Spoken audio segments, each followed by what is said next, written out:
As we now know, an alleged child molester was allowed to remain on the police force and rise through the ranks of the Patrolmen's Union for 2 decades. As mayor, the likes of Patrick Rose will not be protected on my watch. I was heartbroken and angry to learn that nothing was done to keep Mr. Rose away from children. I have directed the city's law department to immediately review Patrick Rose's internal affairs file and redact any information that could compromise the identities of the sexual assault or domestic violence victims. Former acting mayor of Boston, Kim Janey there, talking about this, one of the worst cases of child abuse and rape and all this. Since we're on the subject of this lately politically, we've now found one of the ones that's been a serial child rapist. So this perpetrator is police officer and former head of the Boston Police Union, Patrick Rose. Let's look at his face here in court. And he's now pled guilty to raping 6 children over the last 3 decades. I mean, again, since we're talking about groomers and pedophiles, here's one. Let's look at the details of how this all went down. A former head of Boston's police union is facing a total of 33 charges in connection with the rape and abuse of 6 children over various periods of time beginning in the 90s. He pleaded guilty on Monday. Patrick Rose had previously pleaded not guilty and maintained his innocence, but changed his plea during an appearance in the Suffolk Superior Court. He pleaded guilty to 21 counts of child rape and sexual assault over a 27-year period and was sentenced to 10 to 13 years in prison, plus 10 years probation following his release. People that are caught carrying weed get more than that. Continuing on, the most horrifying part about this whole thing is that it was covered up, because that's what cops do. So Rose had been allowed to keep his badge for 20 years after top police officials determined he more than likely sexually abused a child in 1995. I guess that wasn't enough.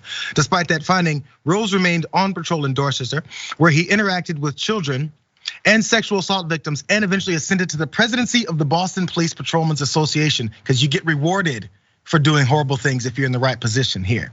The internal affairs file was ordered released by acting mayor Kim Janey, as you saw there, after the Boston Globe reported that Rose had been able to keep his badge despite a criminal complaint in 1995 for sexual assault on a 12-year-old child. So the other officers not only covered for him, they also made threats against people that are investigating them. It's not just about covering, they're looking to make sure they punish anyone who exposes this. Keep this in mind.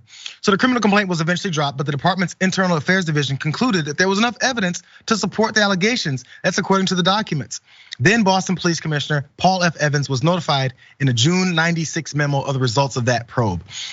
Rose had been relieved of his weapon and placed on administrative duty, but was returned to full duty after an attorney for the Boston Police Patrolmen's Association, that thing that he was eventually the head of, wrote to the commissioner in October of 97 and threatened to file a grievance. And that's according to documents.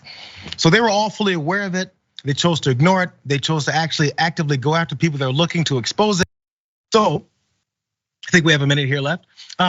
There was a clip from the 1999 conference on police integrity in which police commissioner brags about the works that his officers were doing when they knew what was going on here. Watch really fast. In my department and probably in other departments, similar to the problems we had with young people in neighborhoods, there was a small number of young people who did a disproportionate amount of the crime. In many instances, we had a small number of police officers who were responsible for a disproportionate amount of the IAD complaints.